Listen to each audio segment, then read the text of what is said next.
اس کو امام نے خطوط لکھ کے دیے ہیں مدائن کے لیے، اور کہتے ہیں کہ جاؤ اور یہ خطوط پہنچا دو اور جواب لے کے آنا، تمہیں 15 دن لگیں گے، لیکن جس وقت تم سامرے آؤ گے ہمارے گھر سے نوحہ اور شیون کی آوازیں بلند ہو رہی ہیں۔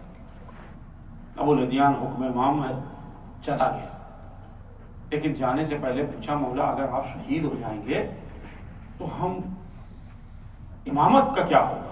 تو انہوں نے کہا میرا بیٹا امام ہے۔ کہا کہ کیا نشانیاں ہیں امام کی؟ تو امام فرماتے ہیں ابو لدیان جو تم سے ہمارے خطوط کے بارے میں پوچھے سمجھ لینا کہ وہ امام ہے۔ کہا کوئی اور نشانی بتائیے؟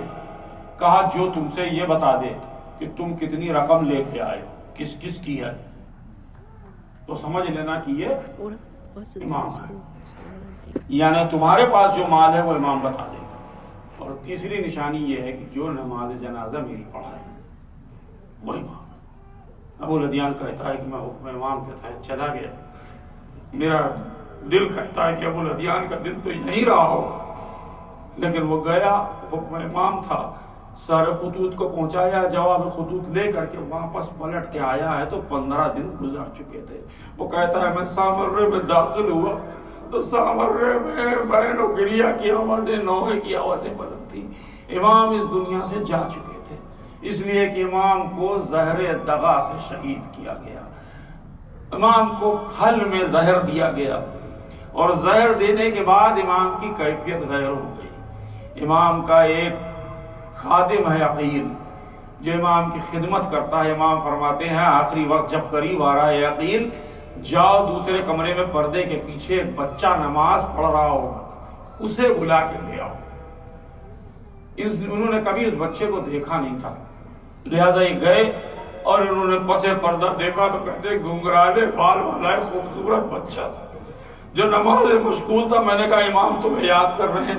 بچہ جیسے ہی آیا امام نے گلے لگا کے کہا میرے لال، ارے اب تو ہی حجت خدا ہے اور تو غیبت میں چلا جائے گا۔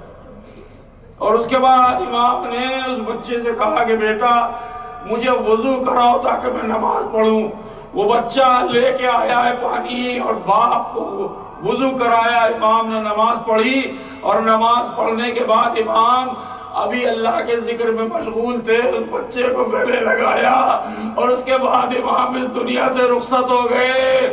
دنیا سے امام تو چلے گئے، ابو لدیان پلٹ کے آتا ہے، وہ کہتا ہے یہاں شور و شیون کی آوازیں بلند تھی، میں پریشان تھا کہ اب امام کون ہے۔ امام کے بھائی جعفر قذاب کو سب تعزیت دے رہے تھے، میں ان سے ملنے کے لیے گیا، میں نے تعزیت دی۔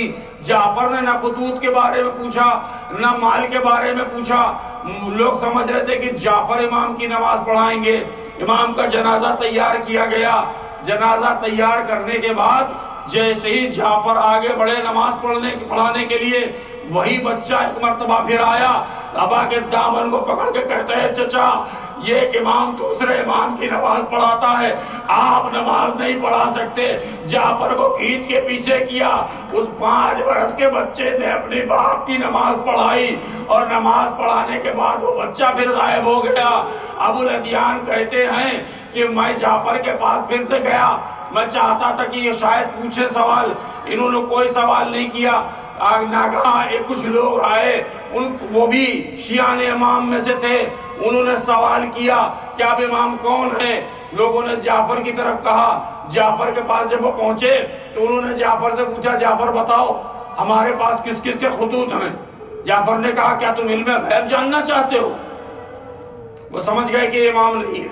کہا اچھا بتاؤ ہمارے پاس کس کس کا کتنا مال ہے؟ اس نے کہا کہ یہ علم غیب کی بات ہے۔ ابھی یہ بات کر ہی رہے تھے جعفر کہ ایک مرتبہ ایک خادم آیا اور اس نے کہا کہ امام یہ کہہ رہے ہیں کہ تمہارے پاس یہ خطوط ہیں، اور تم جو مال لائے ہو وہ اتنا ہے، اور مال میں کچھ درہم ہیں جو کپڑے میں لپیٹے ہوئے رکھے ہیں۔ ابو لدیان کہتے ہیں کہ میں سمجھ گیا کہ اس کے معنی یہ امام نہیں ہے، وہ امام ہے کہ جو اپنے خادم کو بھیج کر یہ اطلاع دے رہا ہے۔ اب میں نے جب دیکھا کہ اسی امام نے نماز جنازہ بھی پڑھا دی ہے تو مجھے یقین ہو گیا کہ یہی حجت خدا ہے، سن و سال کی قید نہیں ہے۔ لیکن میں کہوں گا کہ حجت خدا صحیح، تنہائی صحیح، سامرہ صحیح، ساری مصیبت صحیح۔ اے امام زمانہ، آپ پر بڑی مصیبت پڑی ہے، آپ نے بچپنے میں یتیمی کا غم جھیلا ہے، لیکن اے امام زمانہ بہرحال یتیم ہو کر کسی نے تماچے تو نہیں مارے آپ کو۔ اے امام زمانہ، میں آپ سے کیسے کہوں، یہ تو آج الوداعی مجلس ہے، مولا زیارت ناہیہ میں آپ ہی کہہ رہے ہیں، میں کیا بیان کروں۔ آپ کہتے ہیں سلام اس پر کہ جس کی ریش کو خاک لگ گئی تھی اور خون میں لگتا تھی۔ اے امام، آپ ہی نے تو سلام کیا ہے، آپ ہی فرماتے ہیں سلام ان لاشوں کو کہ جو ٹکڑے ٹکڑے پڑے تھے۔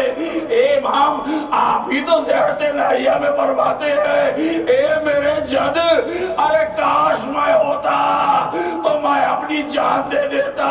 اے مولا، جب آپ نے امام حسن عسکری کو دفن کیا ہوگا یقیناً آپ کا کلیجہ پھٹ گیا ہوگا، لیکن آقا میرا دل کہتا ہے آپ بھی اور امام حسن عسکری بھی یاد کر رہے ہوں گے کہ مجھے میرے باپ کے پہلو میں تو دفن کر دیا گیا، آئے میرا جدہ کربلا کی خاک تھی، اس کا لاشا پامال تھا، گھوڑے دوڑائے جا رہے تھے اور کوئی نہ تھا جو حسین کو دفن کرے۔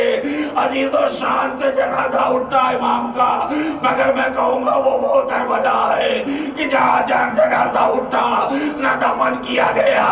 ارے سید سجاد آئے، باپ کے لاشے پر آ کے دفن کیا۔ اے امام زمانہ، آپ کی گھر کی مستورات کو سلام، لیکن چادریں نہ چھنی۔ اے مولا، ارے کربلا میں چادر چھن گئی، خیام میں آگ لگا دی گئی، سکینہ کو تماچے مارے گئے، کانوں کے گور چین لیے گئے۔ اے آقا، کس کی آپ کو تعزیت دے، حسین کی دے یا امام حسن عسکری کی تعزیت؟